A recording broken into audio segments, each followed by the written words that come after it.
Hi, and welcome back to Leanne's Story Corner. So today we're going to change it up a little bit. I'm actually going to talk about a criminal case that happened in Des Moines, Iowa.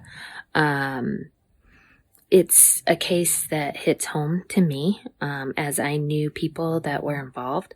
It also happened in my neighborhood where I grew up. Roughly. I knew people there too. So this story is number 7. There is actually so much information that if you see me looking down, it's because I'm reading my iPad. And also there's 4 parts. So this is part 1. But before we get started, I just have to say the content of this video may not be appropriate for some due to the graphic details, and viewer discretion advised. All right, so here we go. We're going to talk about George and Betty Warnocks. George was 46 and Betty was 44 at the time. They were convicted of 12 counts of neglect and abandonment in November of 1982. Now keep in mind, I was 5 years old when this happened, so a lot of these kids and their ages, they're people I know. So they were actually charged with 11 counts of abuse and 12 counts of misdemeanor counts. 12 misdemeanor counts of abuse. So if you grew up in Des Moines, you probably know this Warnock story. And you probably know the inhumane things they did to children. So let's get started. Like I said, they lived on the north side of Des Moines, in the Dogpatch area. They had 7 children from this union. So they had Denise Sylvie, Dorian Ellsbury, Bob Warnock, Gerald Warnock, aka Jerry, Donna Weaver, Dana Gregory, and Rusty Warnock. So Rusty, Dana, Bob, and Jerry were actually adopted by the Warnocks. So I couldn't find it, but I'm assuming Denise and Dorian are their biological children. So they married in 1957. They were high school sweethearts. However, but the sweethearts didn't always stay in love. In May of 1967, Betty filed for divorce, saying the cause was due to George's cruel and inhumane treatment towards her. So 3 years later, Betty, which was 33 at the time, marries a man by the name of Oscar Lee Jr. He was 67 years old, her elder. There's so many weird things in this story, it's not even funny. So Betty, George, and Oscar, her new husband, all lived in a house together. Okay. In December of 1972, Betty filed for divorce from Oscar, claiming he cashed an insurance policy and ran away. I'd run right. She released Christine Lee, Lee's ex-wife, but I actually found his obituary, and it says it was his wife in there. So anyways, she had declined to talk about the Warnocks. However, she released a statement saying, "I'll leave Betty to the good Lord." Oscar Lee actually died in 1980 at the age of 72. So in December of 1973, George and Betty actually remarried. So that was interesting. In 1979, the Warnocks actually wanted to adopt 3 of their foster children, but the state of Iowa had a policy at the time that the fostering parents were not allowed to adopt the children, or their foster children. I'm not sure why. But also the Warnocks were not always cooperative with social services. Today it's called DHS. In regards to the foster children, I don't know what happened there, but it was in a paper. And then the law changed, and 5 children were allowed in a foster home, including biological children. So I don't know how they got around this, because that's actually 8 kids. No, I'm sorry, 7. Anyways, the Warnocks were very involved in their church, very much considered Christian people.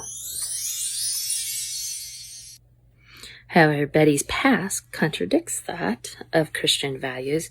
1966 and 1973, she was convicted of prostitution and was given probation on both charges.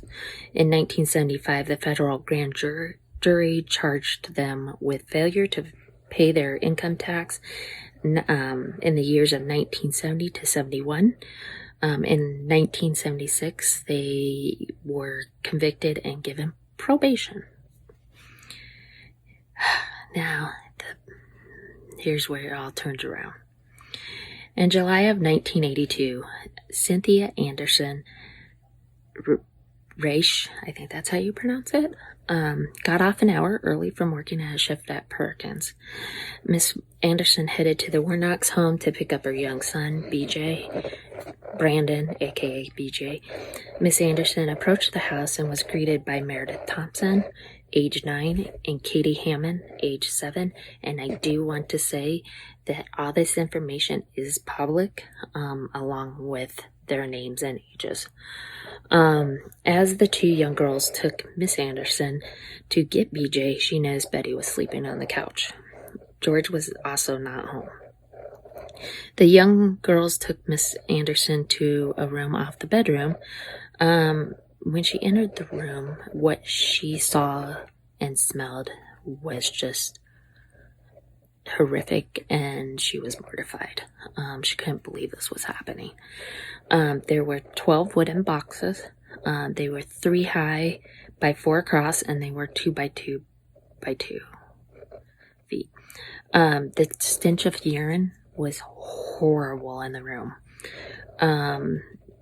So Miss Anderson and the two girls start unlocking the doors and letting the kids out of the boxes. BJ was located in one of the bottom boxes, and when he saw his mom, he crawled out and was happy. He was soaked in urine. So Miss Anderson described the boxes made out of plywood and had 2 locking mechanisms that only could be accessed from the outside of the boxes. Excuse me. There was a crescent moon shape cut out of the doors. Miss Anderson went home and called the police, and an investigation was started. So by the time the investigators had access to the Warnock's home, the boxes had been removed. They did find 4 boxes in the garage. The doors of those boxes had crayon drawings all over them from little kids. The Warnocks claimed the boxes were for their poodles that they raised a few years earlier. In August of 1982, the Warnocks were charged with the 11 felony counts and the 12 misdemeanor counts.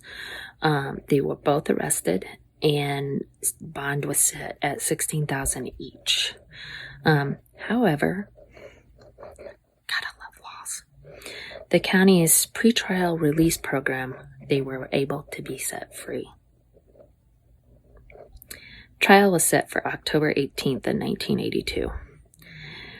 Back in 1982, there was really no laws, like I said, sheltering the witnesses, sheltering kids' names. This is all public knowledge, and I will post up articles that I pulled from archives showing the names and everything. It's kind of weird because even at the time, at certain times, there was parents' names and where they lived. Yeah, I don't think there's anyone around here that's my age that was not affected by this. They either knew someone that had this happen or was a person that happened. So the media did reach out to the Warnocks. However, they did get a hold of George, and he said he needed to talk to his lawyer, and he didn't know about the daycare operation in his home. How do you not know? Anyways, I didn't say that. The media tried to go to Warnock's home and interview them, but the sheriff was there along with others making camp. So not sure if the people making camp were for or against them. However, sheriff was stationed out their home, so nobody could get to them. Probably because they had a lot of mad parents.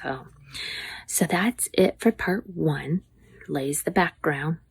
Look for part 2, and that's when it gets into the kids and everything. So thank you for listening, and I will see you on the next part, and you be good, and you have a good day. Bye.